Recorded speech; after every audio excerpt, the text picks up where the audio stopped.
Good morning, kids. Today we're checking out a brand new video from the film theaters about how the Paw Patrol dogs are aliens? Okay, MadPat, either you're really digging for theories, or you have been watching too much stuff with your little son. Either way, let's hop in and check it out. Anyway, by the way, I'm not making fun of him. I'm just trying to make a joke. Just, a little bit of banter. Moving on. So the Paw Patrol, they should totally be dead. In the newest movie, part of a meteor hits Adventure City, destroying the Paw Patrol tower before crashing down into the streets. Thankfully, the pups save the day by clearing everyone into nearby buildings, and in the final couple of seconds, hiding themselves behind things like newspaper stands and in the trunks of cars. But no, that ain't doing anything. In reality, Adventure City would have been leveled. See, meteors move fast, between 11 and 77 kilometers a second, about 25,000 miles an hour. And because they have so much velocity, they are carrying a lot of energy, no matter how big they are. In 2013, for instance, a 19-meter meteor exploded over Russia with 30 times as much energy as the atomic bomb. Given the size of what you're seeing here in the movie, sorry, Paw Patrol, you're not just playing dead after that one. Nope, they gone.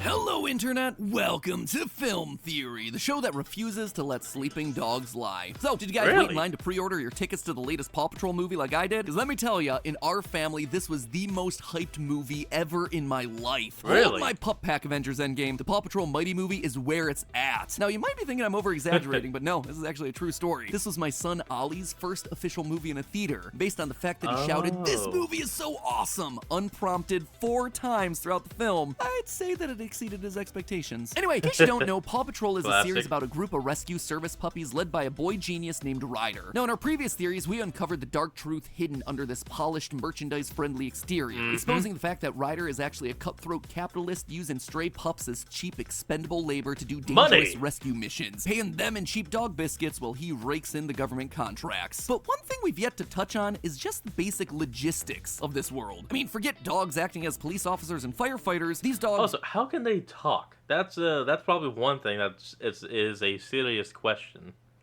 Or was that answered in another theory? Yeah, I'll be honest, it's been a while. Can talk like normal humans. And while I've largely ignored that fact till now, since animated show gonna animate, the new movie threw that fact into stark focus with this one scene right here. Oh my goodness! I can talk! I have so much to say! Dogs are really the only creatures that can talk in this franchise. Every time a new pup gets introduced, bam, they can speak. They're action figure ready and your kid just found his new favorite character. You've got Everest way up in the mountains, Tracker deep in the jungles, Sweetie and Claw over in Barkingsburg, Liberty and the other dogs in the pound of Adventure City, Rubble's family in Builder Cove. Basically, regardless of what breed they are or where in the world they are, all dogs go to grammar school. But every other animal? No. We see owls, chickens, fish, cows, goats, bears, even cats. None of them are able to talk. Not a single word crosses their lips beyond what you'd expect. A hoot, a cluck, a moo here and there. Not even a syllable from the Kitten Catastrophe crew, the animal sidekicks of the show's main villain. I mean, if any other animal were gonna talk in this franchise, you'd think it'd be them, right? And yet they're silent until this new movie comes out and suddenly they're given the power to speak through a magic space crystal. So what's going on here? How do we explain that? Well, I can do it in a single word for you. Aliens. It's because the dogs in Paw Patrol aren't dogs. Hold on, we need that meme. Aliens. It's been a while since I've seen it, but it's pretty much just that guy that's like this, right? Just aliens, kind of has his eyes closed. If you know what I'm talking about, you know what I'm talking about. They're aliens. And yeah, for all of you keeping track at home, this is the one where I officially lose my mind. Now, for the sake of completeness, I should probably mention a few exceptions to the only dogs talk rule. First, there are the merpups of Puplantis, puppy fish hybrids who can't talk underwater, but can after they're magically altered into land pups. What's going on? Hey, I can speak actual topsider words. Wait, I'm a what? land pup. This makes sense to me, because the merpups presumably evolved from talking land puppies and just lost the ability to speak once underwater since, underwater speech ain't the most effective way to communicate. Also, can I just acknowledge my personal brain rot here? I just said, this makes sense to me in regards to underwater mermaid dogs talking. Whew, that is a big self-revelation moment. Secondly, there's Wildcat and the Cat Pack, a group of feline friends introduced in later seasons to help Ryder and the gang in some of the rescues. And again, this is called out as weird to the show's characters because cats in this world do not talk. What? You can talk? You can talk? Of course I can talk. And yet no one bats an eye to the talking puppies. Why? What exactly is going on here? Well, I think it all has to start with that clip from the Mighty movie that I showed off earlier, where we watch as a member of the villain's Kitten Catastrophe crew gains the ability to speak through a space medium. Oh my goodness! I can talk! I have so much to say! The same meteor that gives the Paw Patrol their superpowers as the Mighty Pups also gives Hold on, folks. I'll be right back. And we're back. other normal animals like cats the ability to talk. That right there seemed like an important detail to me. So, like the good boy that I am, I started to do some digging, and it seemed like someone was willing to throw me a bone. See, cats and dogs are actually very well equipped for full-on speech. They have a lot of the necessary organs required for the job. Vocal cords, vocal tract, even a voice box. This is how you see those cute videos of dogs and cats sounding like they're talking to their owners.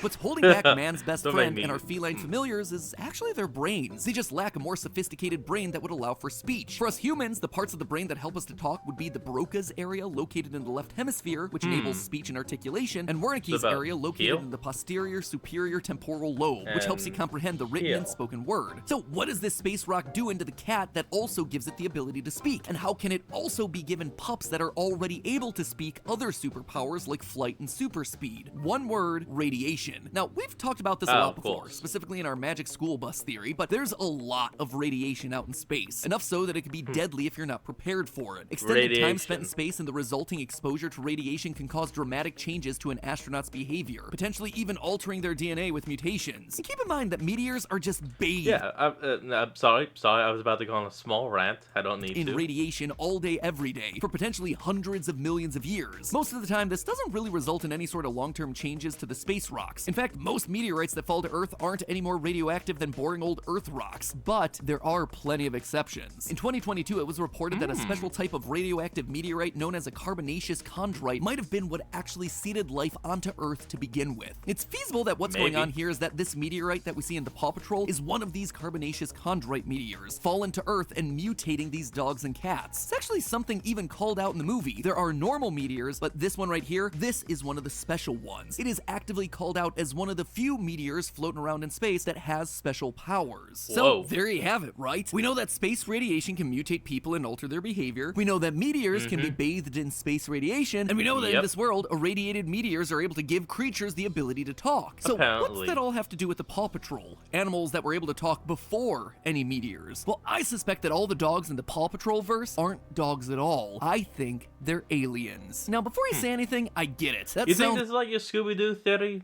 Well, Scooby-Doo isn't an alien, but the descendant of an alien that took on an animalistic form.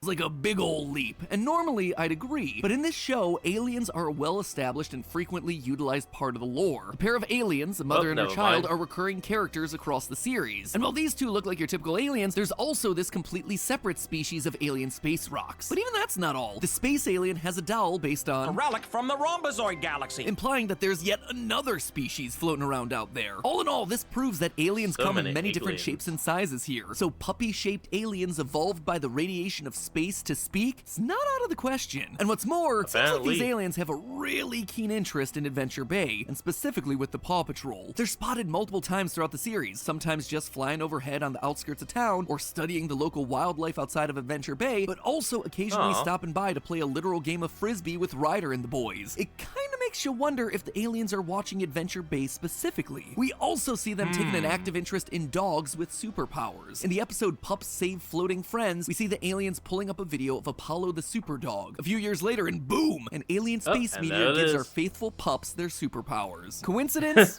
Maybe. All in all, I suspect that the dogs in the Paw Patrol universe started as a race of aliens, able to communicate due to the mutations that space radiation had on their system. At some point, representatives of the species crashed down onto Earth and spread across the planet, diversifying and breaking out into the different breeds that we see today. Some went on to become merpups, losing the ability to speak underwater, while others tried mating with native animals, the cats, yielding the small minority of largely non-viable genetic anomalies like the cat pack. But at this point, thousands, even millions of years later, humanity just accepts talking dogs as a fact of life, not worth mentioning. It's just part of how dogs, as created, operate within this world. Except someone here knows the truth. Someone knows that dogs are more than meets the eye, and that someone is Ryder. I suspect that he knows all of this, because let me tell you, Ryder's reaction to all this alien stuff is incredibly strange. Strange enough that I started getting suspicious of our evil little capitalist mastermind. See, Hold on, folks. We'll be right back.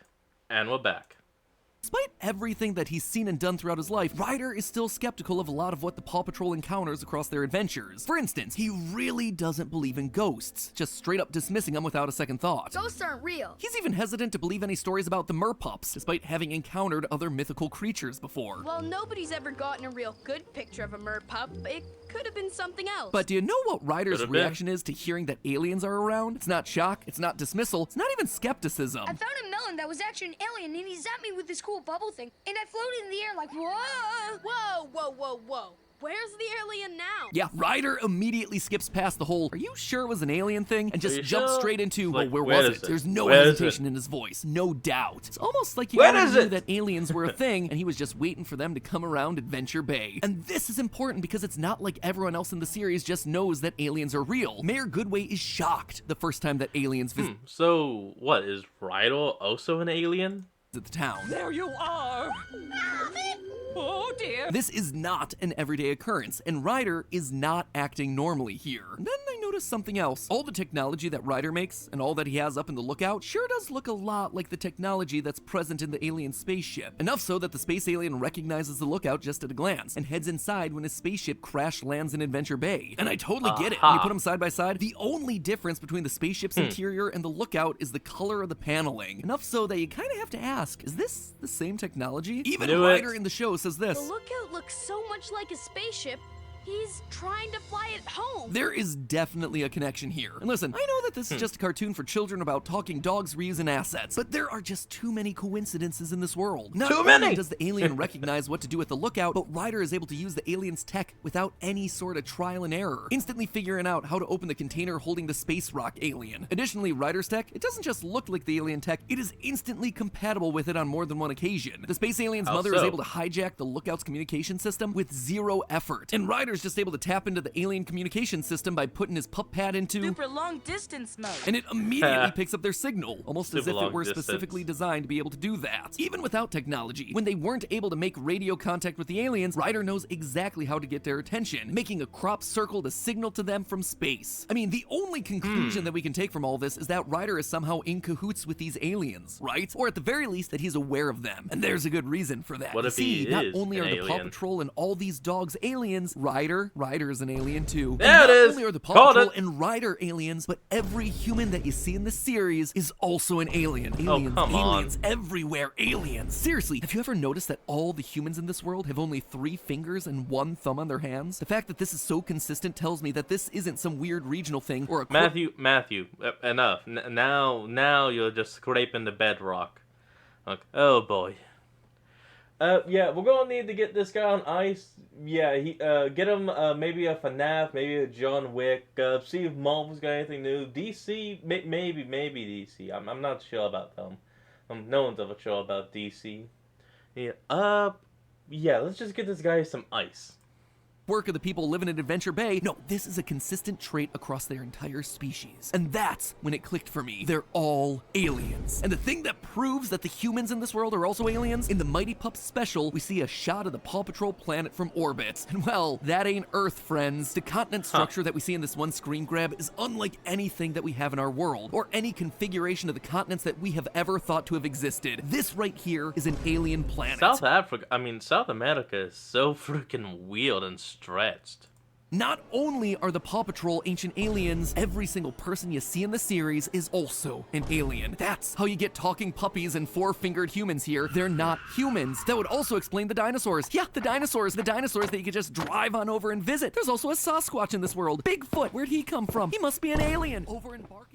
Yep, Literal there it is. dragon. A literal dragon. Aliens. It's aliens all the way down. They say all dogs go to heaven. Oh, no, friends. All dogs are aliens. Blue's Clues, alien. Scooby-Doo, alien. All dogs descend from the heavens. Get him out Good of here. Get him theory. out of here. Who's Get him a in. good theory? You are? Yeah. A good film theory. And cuts. You know, the algorithm. Yeah, Matt Pat literally broke his sanity. That's gonna be the end of today's episode. Remember to like, subscribe, and all that. Link to the original description below. And I'll see all of you folks next time when we flick on. Peace out.